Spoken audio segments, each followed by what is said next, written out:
আসসালামু আলাইকুম এভরিওয়ান, আশা করি আপনারা সবাই ভালো আছেন। ফেয়ার ভ্যালু গ্যাপস নিয়ে অনেক বেশি মিসকনসেপ্ট আছে। আমরা ফেয়ার ভ্যালু গ্যাপটাকে অনেক বেশি ইউজ করি বা অনেকেই জানি না আসলে ফেয়ার ভ্যালু গ্যাপ কী। আপনি যদি ফেয়ার ভ্যালু গ্যাপই না জানেন তাহলে অবশ্যই সেটার ইউজ হবে, তাই না? সো আগে আপনাকে জানতে হবে এফবিজি কি, ফেয়ার ভ্যালু গ্যাপ কি। চলেন ভিডিওটা শুরু করি। সো আজকে আমি একটু অসুস্থ, ভয়েসটা শুনতে একটু ওয়েট লাগবে, জাস্ট ইগনোর করেন। তো প্রথমে আসি, আর ভিডিওটা অবশ্যই সম্পূর্ণ দেখবেন। সম্পূর্ণ না দেখলে আপনি ঘোলায় ফেলবেন এবং অনেক কিছু জানবেন না। সো প্রথমে আসি FVG, I mean fair value gap কি। ও আচ্ছা, আমার চ্যানেলটা প্লিজ সবাই সাবস্ক্রাইব করবেন, ওকে? আমি আমার ভিডিওতে কোনো এডিট করি না, কোনো ব্যাকগ্রাউন্ড মিউজিক লাগাই না, কোনো অ্যানিমেশন লাগাই না। আমার উদ্দেশ্য আপনাদের শেখানো। সো অবশ্যই আমার ভিডিওটা সবাই সাবস্ক্রাইব করবেন। সো ফেয়ার ভ্যালু গ্যাপ কি?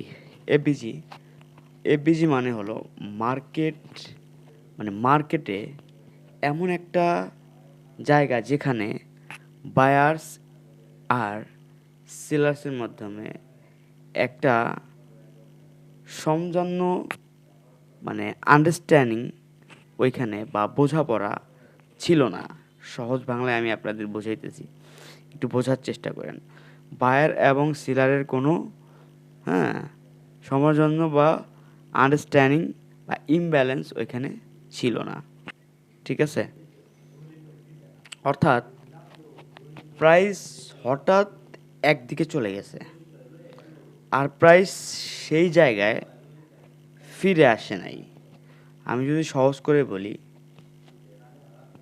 এটা একরকম প্রাইস ইমব্যালেন্সের মতো, ঠিক আছে?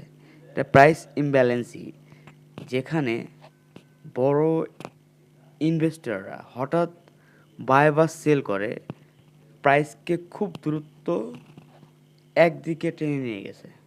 যেমন এইখানটায়,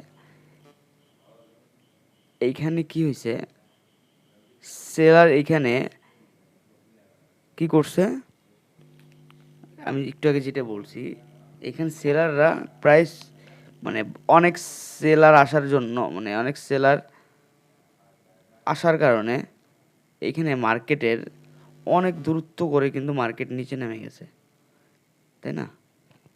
ব্যাপারটা তো এরকম। আচ্ছা, এখন মার্কেট হঠাৎ এইভাবে বড় বড় মুভমেন্ট দিয়ে অনেক দূরত্বভাবে মার্কেট প্রাইস নিচে চলে যাওয়ার কারণে মাঝখানে একটা গ্যাপ বা ফাঁকা জায়গা আছে, সেটাকে আপনাকে বের করতে হবে। যেমন এই যে ক্যান্ডেলগুলা, এই ক্যান্ডেলগুলোতে কিন্তু বড় বড় ট্রেডাররা, সরি আমি একটু কালারটা চেঞ্জ করি, এই ক্যান্ডেলগুলোতে বড় বড় ট্রেডাররা প্রাইজের মুভমেন্ট চেস করে ফেলছে। তো বড় বড় ট্রেডাররা এখান থেকে প্রফিট নিয়ে ওরা চলে গেছে, কিন্তু মাঝখানে রিটেলার যারা আছে ওরা কিন্তু এখানে লস খাইছে। তার মানে একটা গ্যাপ ওইখানে রয়ে গেছে, তাই না? একটা গ্যাপ ওইখানে রয়ে গেছে।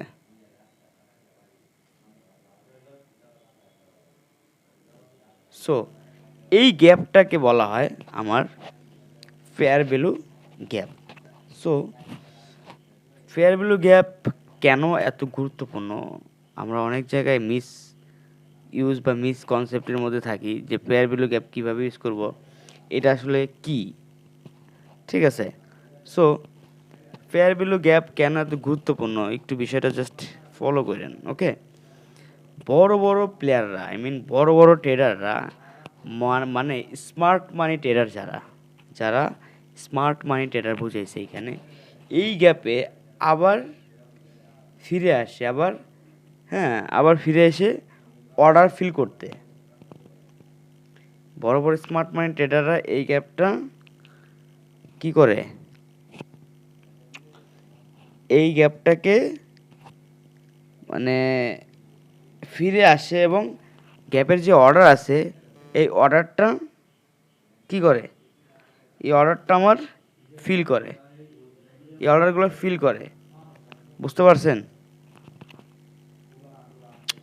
সো এই জায়গা থেকে প্রাইস প্রায় আবার মুভ করে, এসব জায়গা থেকে প্রাইস আবার অনেক জায়গা থেকে মুভ করে, ঠিক আছে?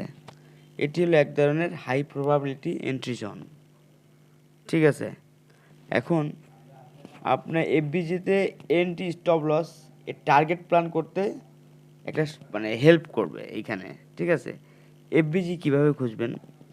এফবিজি খুঁজবেন হচ্ছে ফেয়ার ভ্যালু গ্যাপ, মিনিমাম 3টা ক্যান্ডেল মিলায় ফেয়ার ভ্যালু গ্যাপ হয়। যেমন এইখানে দেখেন, একটা, দুইটা, এরকম মিনিমাম 3টা বড় বড় ক্যান্ডেল দিয়ে একটি ফেয়ার ভ্যালু গ্যাপ তৈরি হয়। ফার্স্ট ক্যান্ডেল আপনার বেয়ারিশ বা বুলিশ হইতে পারে, ঠিক আছে? যেই যেই মানে যেই ট্রেন্ডে মার্কেট হবে ওই ট্রেন্ডেই তো আপনার যখন এখন এখন আপ ট্রেন্ডে আছে মার্কেট, আপ ট্রেন্ডে ফেয়ার ভ্যালু গ্যাপ, ডাউন ট্রেন্ডে আমি যেহেতু বলতেছি এরকম 3টা মানে স্ট্রং ক্যান্ডেল হবে, যেটা আপনি বড় রেড ক্যান্ডেল হতে পারে, গ্রিন ক্যান্ডেল হতে পারে। সো দ্বিতীয়ত প্রথমত কী হবে, এরকম 3টা ক্যান্ডেল হয় বড় বড়। দ্বিতীয়তে কী হবে, বড় মুভ বা ইম প্লাস ক্যান্ডেল থাকবে, এই যে ক্যান্ডেলগুলো বড় মুভগুলো ক্যান্ডেল থাকবে, এবং উল্টো দিকে একটা পুলব্যাক নিবে, এরকম উল্টো দিকে একটা হালকা পুলব্যাক নিবে, ঠিক আছে?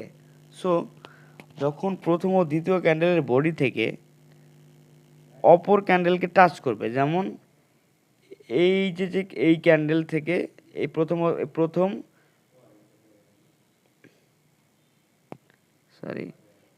প্রথম দ্বিতীয় ক্যান্ডেল, তৃতীয় ক্যান্ডেল থেকে এরকম এই তৃতীয় ক্যান্ডেল থেকে অপর ক্যান্ডেলকে এরকম টাচ করবে, তখন আপনি ওইখানে তখন মাঝখানে যে ফাঁকা জায়গা পড়ে থাকবে সেই জায়গাটা হচ্ছে আমার ফেয়ার ভ্যালু গ্যাপ। যেমন এইটাও হইতে পারে, এই যে এইটা যেহেতু এটার অর্ধেক বডি আমার ক্যাচ করেছে, তার মানে এই জায়গাটা আমার ফেয়ার ভ্যালু গ্যাপ, এইখান থেকে পর্যন্ত আমার ওইটা ফেয়ার ভ্যালু গ্যাপ। এই জায়গাটা হচ্ছে আমার ফেয়ার ভ্যালু গ্যাপ, ওকে? এখন আসেন বুলিশ ফেয়ার ভ্যালু মানে বাই জোন।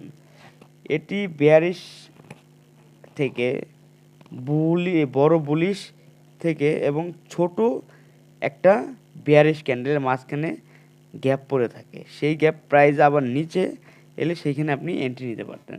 যেমন এইখানটার গ্যাপ নিতে আপনি এইখান থেকে একটা এন্ট্রি নিতে পারতেন, এখান থেকে টার্গেট, তাই না? এরকম নিতে পারতেন। সো এখন আসেন উদাহরণে বলি, বিগ ক্যান্ডেল, প্রথম হচ্ছে আমার বিগ বুলিশ ক্যান্ডেল, একটা প্রথমে যে ক্যান্ডেলটা ওরকম একটা ক্যান্ডেল হবে, first of all bearish candle, দ্বিতীয় হচ্ছে আমার গ্যাপ, তারপর একটা small bearish candle, third candle যেটা এটাও হইতে পারতো, যেমন এইটা আমার সব থেকে হাই স্ট্রং ক্যান্ডেল। সো এই জায়গায় প্রাইস নামলে আপনি একটা বাই এন্ট্রি নিতে পারতেন। সো এফবিজি কোথায় বেশি কার্যকর? এফবিজি আপনার বেশিরভাগ হচ্ছে ব্রেক অফ স্ট্রাকচারের পরে, লিকুইডিটির গ্রাফের পরে, তারপরে হচ্ছে আপনার ডিসকাউন্ট যে জোন আছে এই জোনের মাঝখানে হচ্ছে আপনার বেশি কার্যকর, ঠিক আছে? এখন এফবিজি প্লাস ইমব্যালেন্সের মধ্যে পার্থক্য, ফেয়ার ভ্যালু গ্যাপ ইমব্যালেন্সের কত ক্যান্ডেল মানে কয়টা ক্যান্ডেল লাগে? দুইটা। কনফার্মেশন বেশি আপনার কম বা এন্ট্রির জন্য আপনি স্নাইপার লেভেল ড্র করতে পারেন। সো আমি চাচ্ছি ফেয়ার ভ্যালু গ্যাপ নিয়ে একটা কমপ্লিটলি একটা ভিডিও বানাবো। আজকে জাস্ট আমি বেসিক কথাগুলো বললাম, কারণ বেসিক কথা বললে অনেক কিছু বুঝতে পারবেন না। তো অবশ্যই আমার চ্যানেলে সাবস্ক্রাইব করবেন। আর আমি ফেয়ার ভ্যালু গ্যাপের একটা অ্যাডভান্স ভিডিও নিয়ে আসতেছি, যেটা আপনার লাইফ চেঞ্জ করে দিবে। ভালো থাকবেন। আসসালামু আলাইকুম।